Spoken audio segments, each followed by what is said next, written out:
So the goal of this deck is to get Primal Amulet going here and get it flipped over so you can eventually get a bunch of lands in play and then double a kicked Fight with Fire so you can go ahead and just dome them for 20.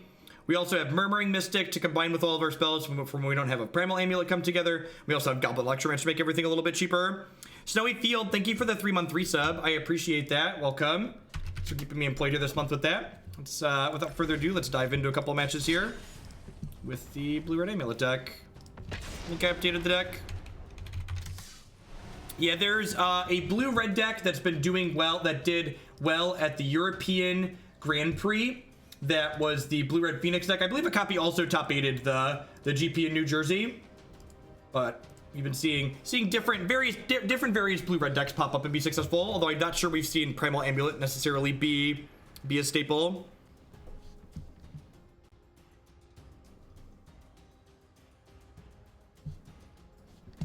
Murmuring Mystic is a removal magnet. The thing is, though, in the matches where they're going to have a lot of removal for Murmuring Mystic, you can choose to sequence it in a way where you play it and then play spells out immediately following it, so that way you get value off of it, even if they kill it right away. I have not seen any counter burn decks rise above the rank. I mean, I guess the Phoenix deck doesn't really have counter spells in it. The Phoenix deck is similar to a counter burn style deck. Yeah, I think so. I think it would be really nice if you could trade like 10 to 1, like 10 common wild cards to an uncommon and 10 uncommon to a rare. Would give you something to do. This hand's a little land heavy, but Charter Course should help us filter through it a little bit. Perfect.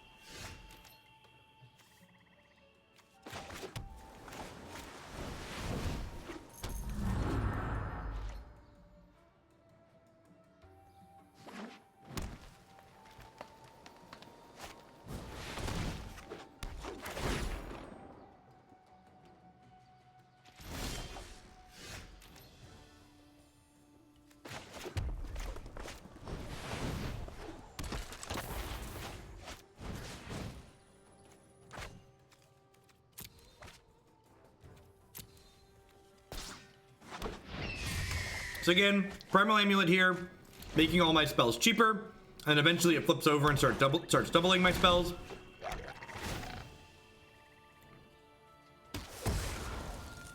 Is this a meme deck? Probably. Sweet, so I get to Electromancer here, and then I can actually kick the Shivan Fire for 3 mana now because of the Electromancer and the Primal Amulet.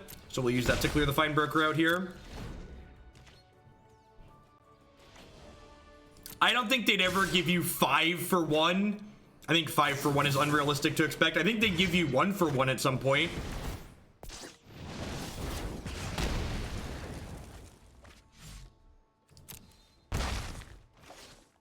Maybe 2 for 1. I think more than that is overestimating WotC's generosity.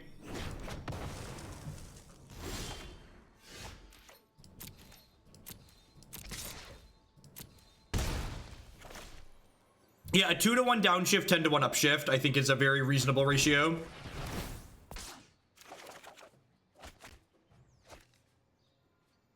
Oh, this is 4 counters to flip. I don't know why I thought it was 3.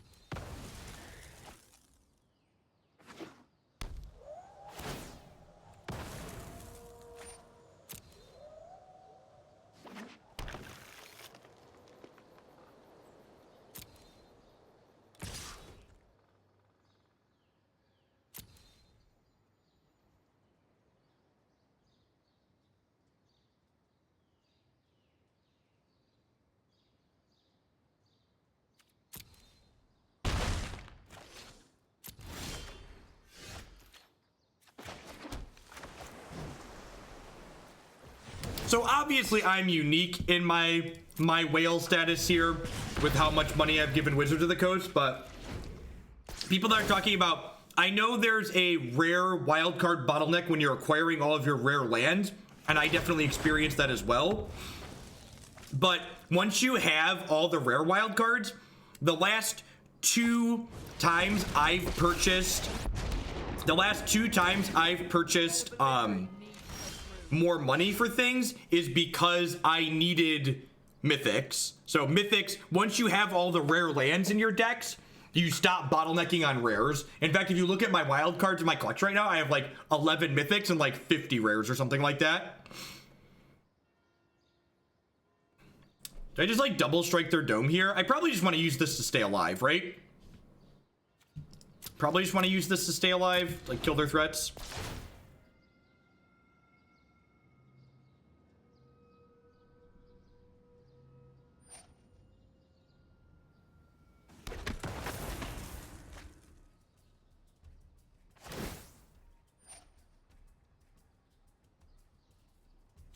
My crew is the finest in the seas.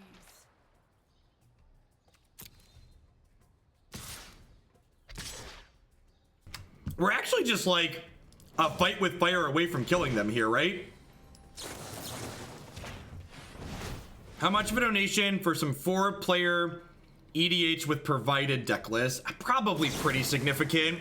That would take a lot of time and it's really tedious and it doesn't make good content. I'm just gonna straight up say no. I've got too much modern backlog to do. Yep, the overlay's on. Stream Decker's on the left side of your screen. When the Deckmaster overlay is present, it takes over the full screen, so the Stream Decker is smaller off to the side. That is not the fight with fire I wanted for Christmas, chat. My dad, this is at 10, right? Yeah, this is at 10. I should have shot her. That was a mistake. Should have shot Fresca there.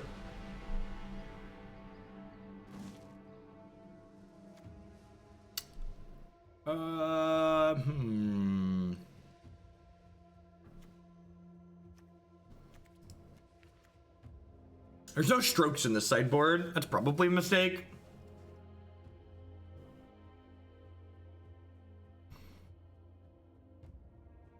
I think I'm gonna trim the Mystics. There's just too much of a removal magnet in this matchup. And bring in some Ionize and some Negates. I'm gonna add a couple of strokes to the sideboard after this match.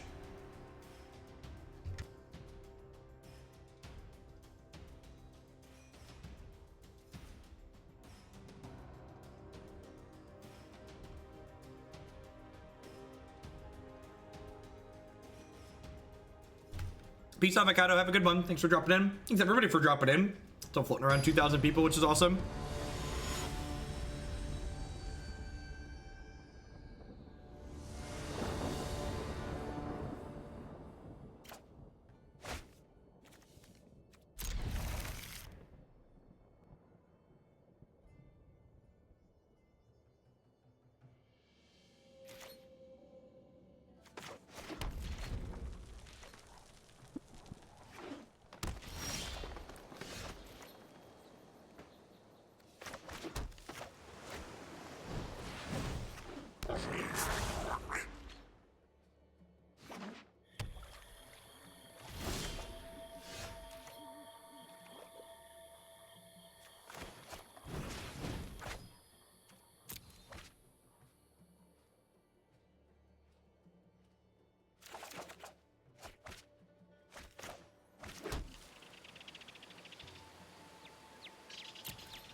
Man, if Ral could hit Planeswalkers, it would be absurd. That card would be a lot better. I think it's playable as is, but I think it would be a lot better with that. So, to address risk factor is only good, really, when you're pressuring your opponent. And this deck's basically a combo deck. It's a deck that's looking to control the board a little bit, cycle through itself, and then get Primal Amulet online. I'm not muted. So Past that, with that in mind, I think risk factor's not particularly good because it's basically just to dome them for 4 when we're looking to combo kill people. If Ral could dome face, he'd be busted. So that's a bad design, but hitting planeswalkers would probably be fine.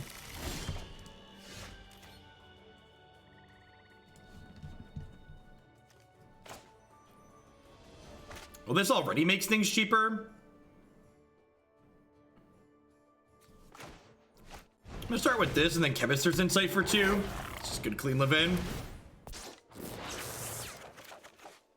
The best value for using gold in Arena is whatever you get the most enjoyment out of playing.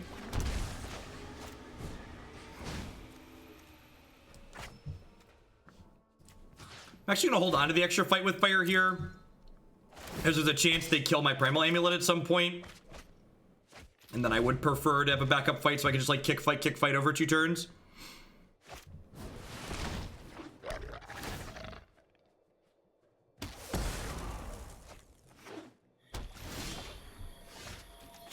Alright. We've got some lands, chat.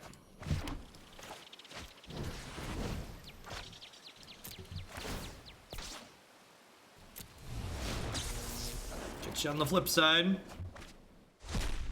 and then I can go ahead and chart a course here, get this doubled up. Lots of things that double instants and sorceries in this set, huh? So I have 7, this is 9, so I kill them in 2 turns. So next turn they're dead if they can't kill me or my Primal Wellspring. I'm doing well, Shame Spiral. Life is swell. Let's give that one a little love tap here. This standard format, I think, might be the best format of Magic I've ever played. It's very, very good.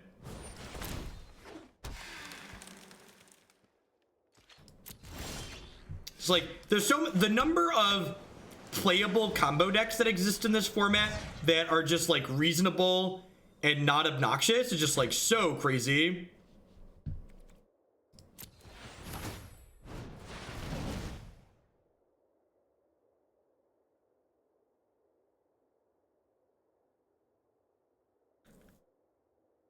Yeah, brewing's been really awesome in this format.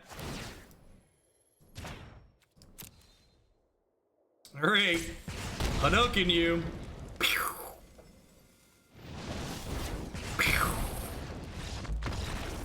20 you. Good game. Yeah, see if we hold on, folks. We're gonna do it again. See if we can run it back here.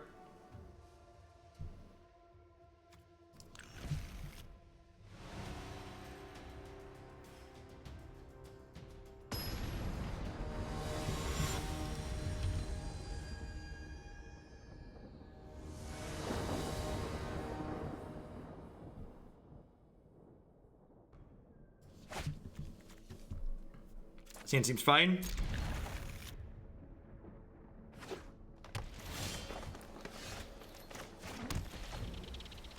I'll finish this pizza off real quick here, and then I'll be done muting.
Duress can take Amulet. They just had a lot of answers to Amulet, so they didn't have a problem with it. I did know that.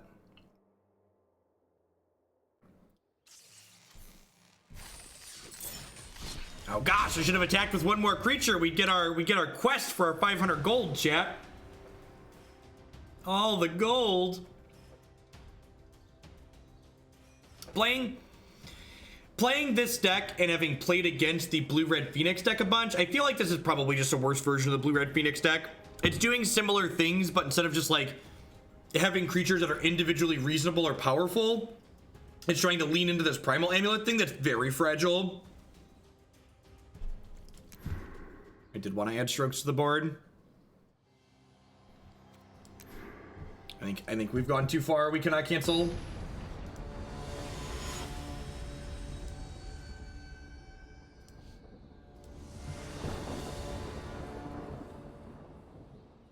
It is cuter than the Phoenix deck.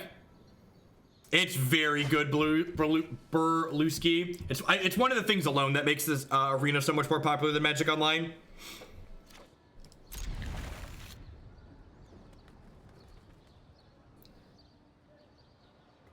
Blue-red Phoenix. The Grixis Phoenix deck that we've tooled around with on stream before is really sweet. I think it's reasonable, but the decks that have been doing well in Grand Prix are straight blue-red decks.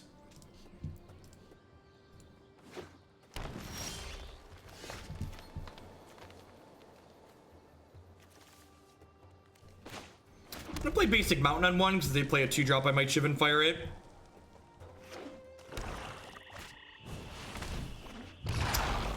Not Shivan Firing that one.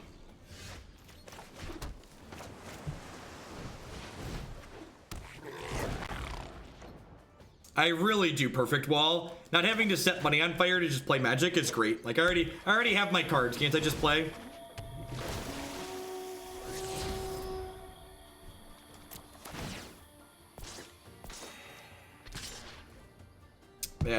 That's awkward because it means that our kicked Fight with Fire is not a one-shot kill.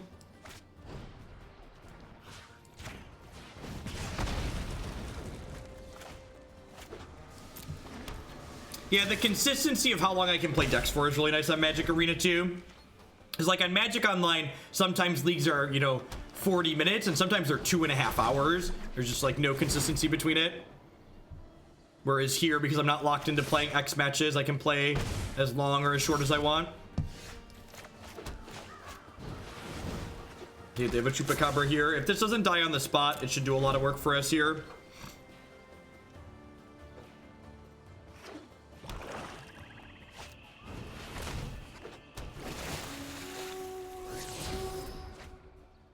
You think I should fight with Fire the Walker? I don't know.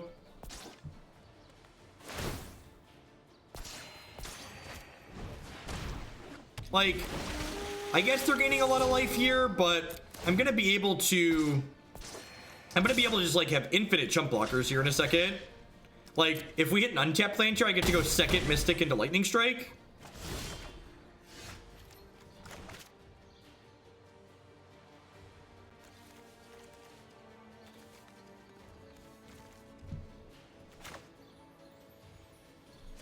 I'm gonna get greedy. I'm gonna do this. Nobody's ever seen that on this stream before, right? The words "I'm gonna get greedy." Those have never been uttered.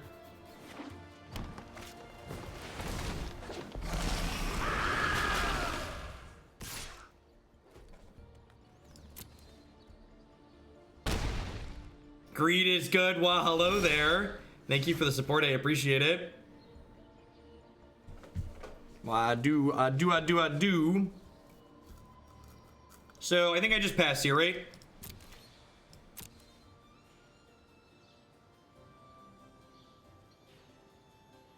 I think we're actually in an okay spot here. Like, I'm gonna double strike down this Doom Whisperer. I'm gonna untap attack. I'm gonna chump. I'm gonna untap attack with a token. Charter Course draw 2. Like, I'm not playing Shark because I don't have anything I want to discard, and I don't have any reasonable attacks. And next turn, I'm going to be able to have a 1/1 attack and like enable my Charter Course drawing 2 cards instead of just having to discard. I feel like I'm ahead at the moment.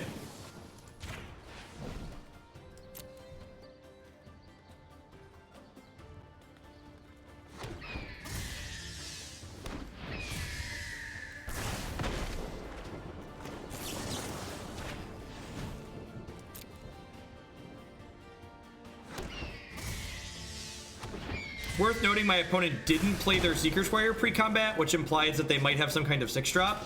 Maybe there's a finality in my future. The finality could imply, could be finality. Just a fine broker, sure. Get back, Doom Boy, yep.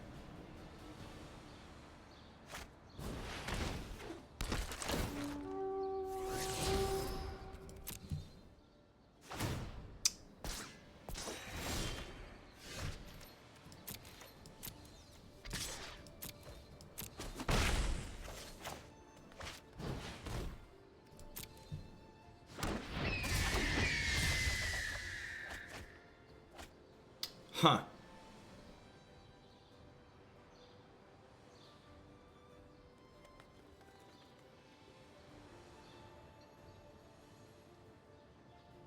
Fielded to get an extra red source. Yeah, probably. You just play an Electromancer out here. Pass the turn.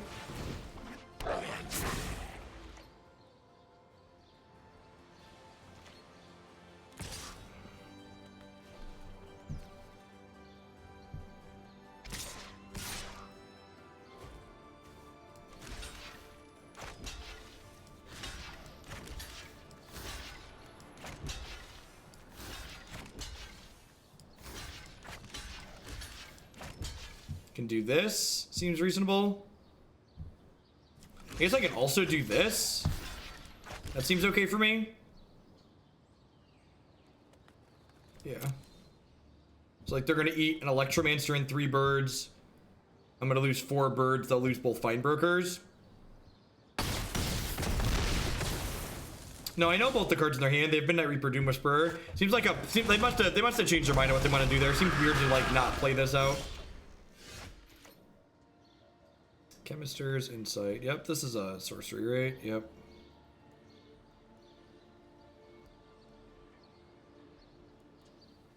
I could just like concede to the fact like I'm not winning this game. I'm not winning this game with Fight with Fire, and I'm winning this game with birds. Maybe I'm just supposed to like double Fight with Fire this Doom Whisperer.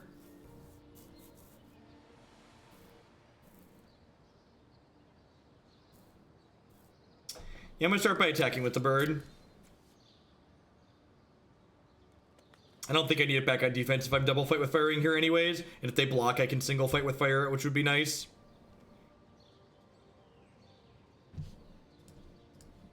The real question is, if they block, do I Chemister's Insight first? All right, do I get greedy? Do I get greedy? Anybody who's watched the stream before knows the answer to that question.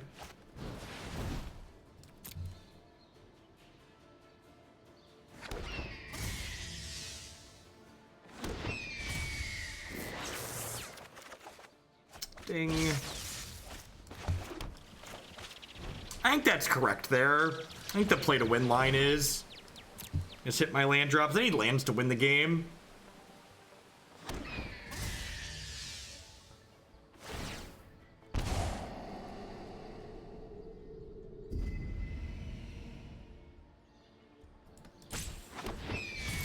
Kept a card on top that they like already.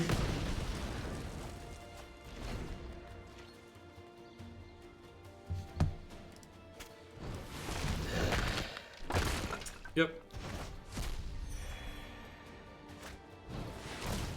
Yep.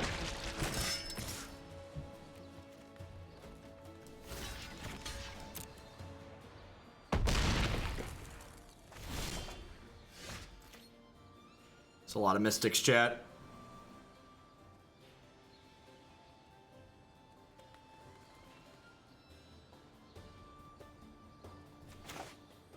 They just have so many 3/2s, like not playing out 1/5s here seems loose. Like I've got Chemister's Insight like hanging out in the bin here.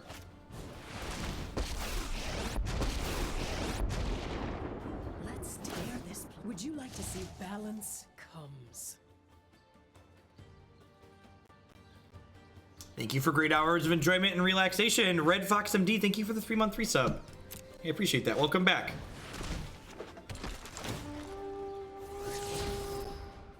Vivi down took our bird, chat. Oh no! Somebody think of the birds! Somebody think of the birds! The birds pressure Vivian really nicely here too, which is great.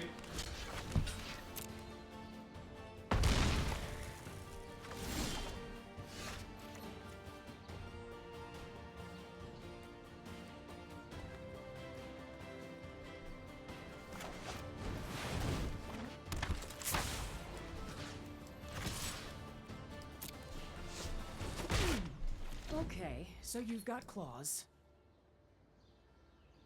An army referring some number of anticipate over some number of ops. I don't think so. Like you're not always going to have Electromancer or Primal Amulet out.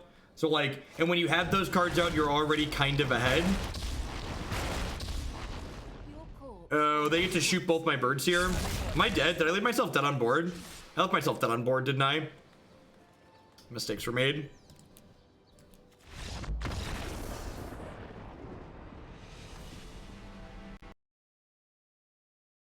Oh, they weren't all 3-power guys, were they? The black creatures were 2-power creatures, right?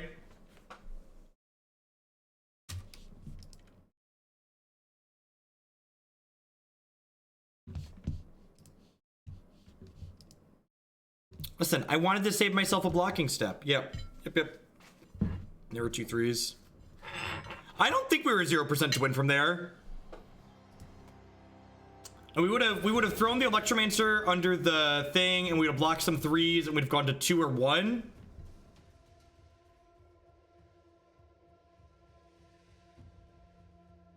Yeah, we'd had a bunch of birds. And Murmuring Mystic was really good there.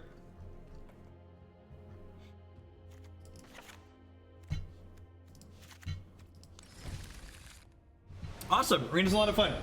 If you enjoy Magic and you enjoy video games, you're gonna love Arena. I feel like there's a lot of overlap in those two categories.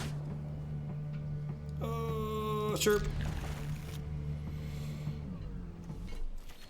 This is not a Phoenix deck. I don't know how much more of this deck we're gonna play. It feels kind of clunky and awkward. The amulets feel like they're just like it feels like it's a bad Phoenix deck.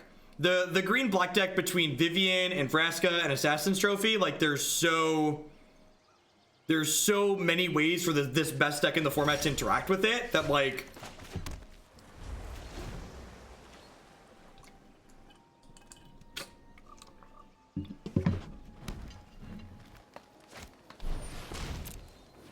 I feel like our payoff is a little bit too fragile to get together.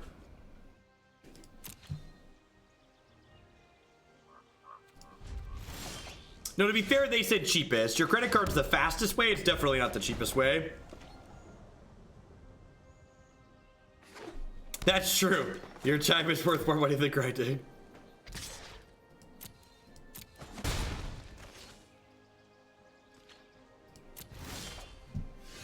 I think green-black is one of a number of decks that seem very reasonable in this format. The best performing archetype from the 2 Grand Prix we had over this weekend was Jeskai Control. Green-black put up a lot of numbers, but it also put up a lot of numbers because a lot of people were playing it. So my article on CoolStuffInc.com tomorrow is going to be going over looking at not only the decks that finished and what rates they finished at, but comparing the day 2 field to the top 32 field, because one of the really important things you can learn about the decks that you're learn about the data that you're looking at is you want to compare what are referred to as conversion rates, like how much you started with in day 2 to how much you finished with in top 32, to kind of figure out what the performance metrics of the decks were. Because like just looking at how many decks had top finishes but not looking at how many you started with doesn't really, or how many we had in the middle in this case, because we don't have the exact starting rate.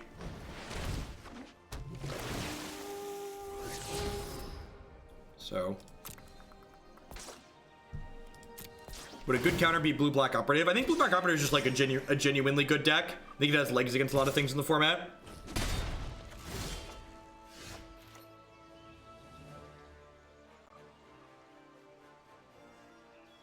In my experience though, Polly, there's a lot of people who are free to playing things that just like have jobs that aren't teenagers. Like obviously teenagers need to free to play.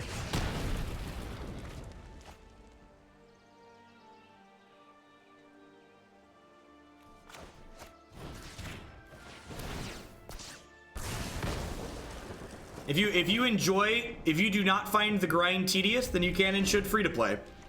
If you find the grind tedious, you should not free to play. Yeah, I'm just gonna be done with this deck. This deck is wasn't meant to be contained.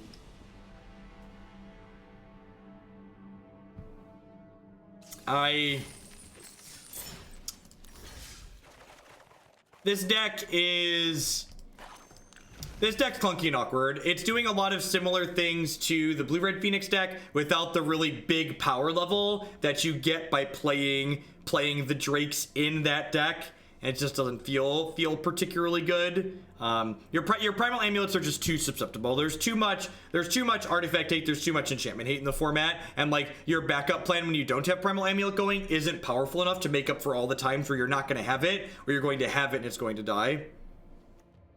I said it's a very reasonable deck in general, Johnny. I think it has a reasonable Jeskai matchup. But again, remember, this format feels a lot like Modern in that just because Jeskai put up the best numbers doesn't mean it's going to be, 75% of your matches. There's a ton of reasonable decks in this format. So you want to be playing something that's generally just like has good cards in it, has a cohesive game plan.